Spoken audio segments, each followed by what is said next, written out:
हमारे चैनल में आप सभी का स्वागत है दोस्तों। आप सब कैसे हैं कमेंट बॉक्स में जरूर बताइएगा कि आप सब कैसे हैं। और दोस्तों आप सबके लिए एक बहुत ही स्पेशल गाना लेके आए हैं। नाच गीत लेकर आए हैं। नाच गीत लेके आए हैं, चुटकुला टाइप का है और पति पत्नी का नोक झोंक का है। और भैया कोयरी लोग हो रही हैं, बहुत तेज गुस्साई हैं। अरे तो वो तो गाना है, क्या गुस्साएंगे, वो भी वही लोग तो आनंद मैं लेंगे। कोयराने में अगर चली जाई थी ना, अगर कोयरी वाला गाना गाए दे थे सब जनी गुस्साई थी। तो वो तो गाना है ना। हमारा गाना कैसा लगेगा कमेंट बॉक्स में जरूर बताइएगा और फुल वॉच करके ही सुनिएगा, तभी आनंद आएगा इस गाने का और मज़ा भी आएगा, क्योंकि बहुत ही नोक झोंक वाला है। बीच बीच में कुछ और भी रहेगा, तभी आप सबको पता चलेगा है गाने में। ठीक है। कोई रानावा में का करी नरम बतिया, कहाँ रहा दारू बजाऊ आधी की रतिया। कोई रानावा में का करी नरम बतिया, कहाँ रहा दारू बजाऊ आधी की रतिया। हो आधी की रतिया, हो आधी की रतिया, कहाँ रहा दारू बजाऊ आधी की रतिया। कहाँ रहा दारू बजाऊ आधी की रतिया।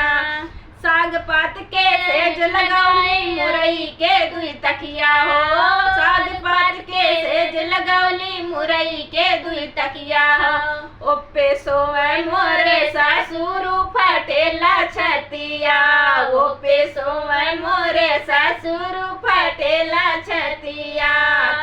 कोई रनावा में का करी नरम बतिया, कोई रनावा में का करी नरम बतिया। कहाँ रहा दारू बजाऊ आधी की रतिया, कहाँ रहा दारू बजाऊ आधी की रतिया। हो आधी की रतिया, हो आधी की रतिया, कहाँ रहा दारू बजाऊ आधी की रतिया। कहाँ रहा दारू बजाऊ आधी की रतिया। साग पात के सेज लगाई मुरई के दुई तकिया हो, साग पात के सेज लगौली मुरई के दुई तकिया। ओपे सोए मोरे जेठऊ फटेला छतिया, ओपे सोए मोरे जेठऊ फटेला छतिया। कोई रानावा में का करी नरम बतिया, कहाँ रहा दारू बजाऊ आधी के रतिया। कोई रानावा में का करी नरम बतिया, कहाँ रहा दारू बजाऊ आधी की रतिया। आधी की रतिया, हो आधी की रतिया, कहाँ रहा दारू बजाऊ आधी की रतिया। कहाँ रहा दारू बजाऊ आधी की रतिया। साग पात के सेज लगौली मुरई के दुई तकिया हो, साग पात के सेज लगौली मुरई के दुई तकिया। ओपे सोए मोरे देवरू फटेला छतिया, ओपे सोए मोरे देवरू फटेला छतिया। कोई रनावा में का करी नरम बतिया, कहाँ रहा दारू बजाऊ आधी की रतिया। कोई रनावा में का करी नरम बतिया, कहाँ रहा दारू बजाऊ आधी की रतिया। आधी की रतिया, हो आधी की रतिया, कहाँ रहा दारू बजाऊ आधी की रतिया। कहाँ रहा दारू बजाऊ आधी की रतिया।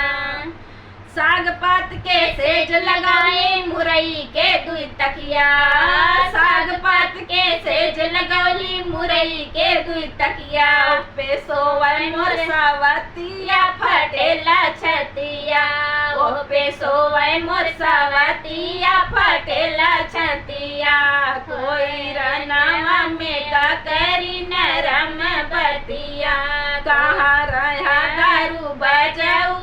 आधी की रतिया, कहाँ रहा दारू बजाऊ आधी की रतिया, हो आधी की रतिया, हो आधी की रतिया, कहाँ रहा दारू बजाऊ आधी की रतिया, कहाँ रहा दारू बजाऊ आधी की रतिया, कहाँ रहा दारू बजाऊ आधी की रतिया। हमारा गाना कैसा लगा कमेंट बॉक्स में जरूर बताइए। मिलते हैं नए गाने के साथ नेक्स्ट वीडियो में, तब तक के लिए धन्यवाद।